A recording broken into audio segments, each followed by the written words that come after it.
वाली बहू। प्रज्ञा को रील्स बनाने का बड़ा ही क्रेज है और वो दिन भर रील्स बनाती रहती है। खाते पीते घूमते फिरते घर में कॉलेज में रील्स बनाने के कारण प्रज्ञा पूरे कॉलेज में हाईलाइटेड है। जहां उसकी रील्स सभी को पसंद आते हैं, वहीं मनीषा चिंता में डूबी रहती है। एक रोज जब खाते हुए प्रज्ञा रील्स बना रही होती है, तब मनीषा कहती है, एक मिनट भी चैन नहीं है इस लड़की को। ये नहीं कि खाना तो आराम से खा ले, लेकिन नहीं, अरे थोड़ी देर रील्स नहीं बनाओगी तो आसमान नहीं टूट पड़ेगा। अरे मम्मी, इसी को तो कहते हैं डिटर्मिनेशन। तुम नहीं समझोगी ये सब। ए भगवान, इस लड़की को सद्बुद्धि दे। जब देखो तब टेढ़ा बाका मुंह बनाती रहती है। मनीषा की बात का प्रज्ञा पर जरा भी असर नहीं होता और वो खाते खाते रील्स बनाती रहती है। दिन बीतने लगते हैं और देखते देखते प्रज्ञा का कॉलेज भी खत्म हो जाता है। आए दिन कोई ना कोई मनीषा को प्रज्ञा की शादी करवाने का सुझाव दे जाता है। सब ठीक ही कहते हैं, प्रज्ञा की शादी कर देनी चाहिए। अपने घर के काम काज में व्यस्त हो जाएगी तो खुद ही ये रील्स और नाच गाना बंद हो जाएगा।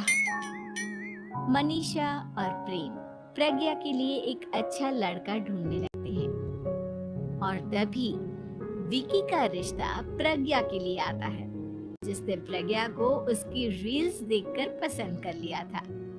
अगले दिन विकी अपने माता पिता के साथ प्रज्ञा के घर पहुंच जाता है और प्रज्ञा साड़ी पहने हाथों में चाय की ट्रे लिए उनके सामने आती है। जब विकी को पसंद है तो हमें भी बहू पसंद है। बहन जी, आप बारात की तैयारी कीजिए। एक बार लड़का लड़की अकेले में बात कर ले तो अच्छा रहेगा। हाँ हाँ, क्यों नहीं। मनीषा विकी को प्रज्ञा के कमरे में भेजती है, जहां प्रज्ञा पहले से ही रील्स बना रही होती है। तभी विकी कहता है, आ गए आपके साजन जी। हमारे साथ ये रील्स कंप्लीट करती तो और भी अच्छा रहता। अच्छा जी, अब आ ही गए हैं तो बना ही लेती हूँ आपके साथ। दोनों मिलकर रील्स बनाते हैं। जब वी मीट और तुरंत पोस्ट भी कर देते हैं। फिर विक्की कहता है, जब आप साड़ी में चाय लेकर आए तब मुझे लगा कि कहीं मैं गलत घर में तो नहीं आ गया। अब सही है। दोनों की शादी पक्की हो जाती है और शादी के दिन भी प्रज्ञा रील्स बनाने से चूकती नहीं। यहाँ तक कि बारात के समय भी नाचते हुए रील्स बनाती है। सभी लोग प्रज्ञा की तारीफ के पुल बांध देते हैं और प्रज्ञा नाचती गाती अपने ससुराल चली जाती है। सब कुछ अच्छा चल रहा होता है। प्रज्ञा यहाँ भी दिन भर हर चीज की रील्स बनाती रहती है। लेकिन कुछ दिनों के बाद जब सुनीता कहती है, बहू, ये रील्स के साथ साथ कुछ काम भी कर लिया करो। वैसे तुझे और क्या क्या बनाना आता है? मम्मी जी, वैसे तो सब कहते हैं कि मैं सब कुछ अच्छा बनाती हूँ, लेकिन मुझे लगता है कि मैं मैगी अच्छा बना लेती हूँ। हाँ, कॉफी भी अच्छा बना लेती हूँ और मुंह तो सबसे अच्छा बना लेती हूँ। हैं? अच्छा अच्छा।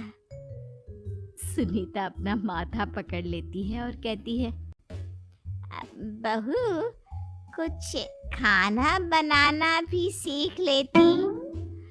मम्मी जी, मैं लंबी प्लानिंग कर रही हूँ। जल्दी ही मैं इतनी फेमस हो जाऊंगी कि मुझे पैसे मिलने लगेंगे। हम दोनों सास बहू राज करेंगे, राज। नौकर काम करेंगी और लोगों की तो लाइन लगेगी हमसे मिलने के लिए। तेरा दिमाग खराब हो गया है क्या बहू? हंसी मजाक तक ठीक है, लेकिन इस तरह घर नहीं चलते। जितना जल्दी हो इस घर के तौर तरीकों को सीख लो। प्रज्ञा मुंह घुमाकर चली जाती है और तुरंत उसी वक्त एक रील बनाती है। ये देख सुनीता का गुस्सा 7वें आसमान पर चला जाता है और विक्की के घर आते ही सुनीता उसे सब कुछ बताती है। विक्की भी अब प्रज्ञा की इन हरकतों से परेशान हो जाता है। तुम टेंशन मत लो मम्मा, मैं देख लूंगा। विक्की कमरे में जाता है तो देखता है कि प्रज्ञा रील्स बना रही है। विक्की बड़े ही प्यार से प्रज्ञा से कहता है, प्रज्ञा, इन सब के लिए मैं तुम्हें मना नहीं कर रहा हूँ, लेकिन फिर भी हर वक्त तो ये अच्छा नहीं लगता ना। समझने की कोशिश करो, मुझे भी तुम्हारा थोड़ा वक्त चाहिए। मैं जब ऑफिस से आता हूँ तो मुझे समय देने की जगह इसी में लगे रहते हो। तुम ज्यादा ही सोच रहे हो। तुम भी मेरे साथ रील्स बनाओ ना, तुम्हें भी बहुत अच्छा लगेगा। तुम्हें इज्जत से कोई बात समझ में नहीं आती क्या? दिमाग खराब हो गया है तुम्हारा इस चकाचौंध से। अगर तुमने अपना रवैया नहीं बदला तो मैं तुमसे दूर चला जाऊंगा। तुम ही रिश्ता लेकर आए थे, मुझे लड़कों की कमी नहीं थी और ना आज है। विक्की दरवाजा पटक कर चला जाता है।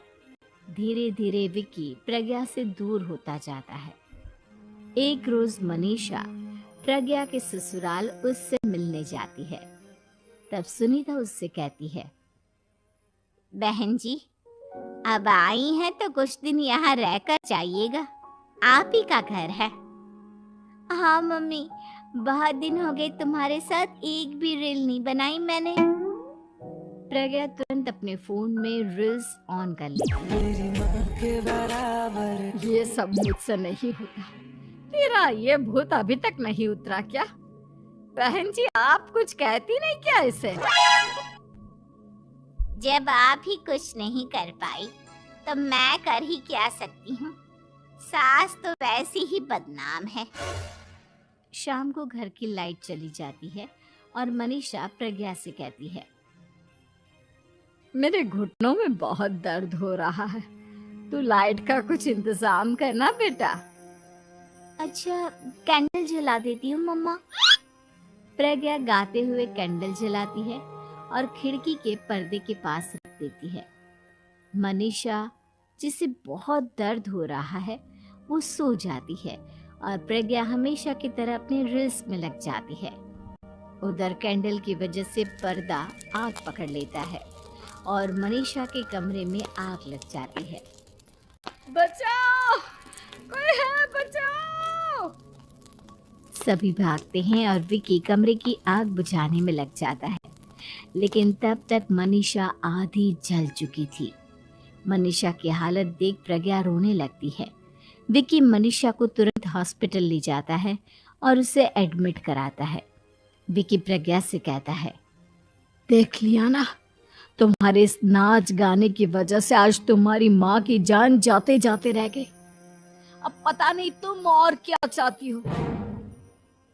उधर डॉक्टर कहते हैं, इनकी हालत बहुत नाजुक है, आधे से ज्यादा जल चुकी है। प्रज्ञा रोती हुई मंदिर में जाती है और भगवान के आगे जाकर कहती है, भगवान, मेरी माँ को ठीक कर दो। मैं कसम खाती हूँ, हाथ से ये रील्स बनाना छोड़ दूंगी। बस मुझे मेरी माँ वापस मिल जाए। 2 दिन बीत जाते हैं और मनीषा खतरे से बाहर आ जाती है। पेशेंट अब ठीक है, आप लोग उनसे मिल सकते हो। सब कोई मनीषा से मिलता है और प्रज्ञा सबके सामने अपना फोन तोड़ देती है। मुझे माफ कर दो मम्मा, मैंने तुम लोगों की बातों को नजरअंदाज किया। बेटा, कोई भी चीज जरूरत से ज्यादा खराब है। मैंने तुम्हें रील्स बनाने से कभी मना नहीं किया, लेकिन हर वक्त एक ही चीज तो सही नहीं है। मैं समझ गई हूँ मम्मा, आई एम सॉरी। प्रज्ञा उस दिन से रील्स बनाना छोड़ देती है और पूरी तरह से अपने घर में लग जाती है।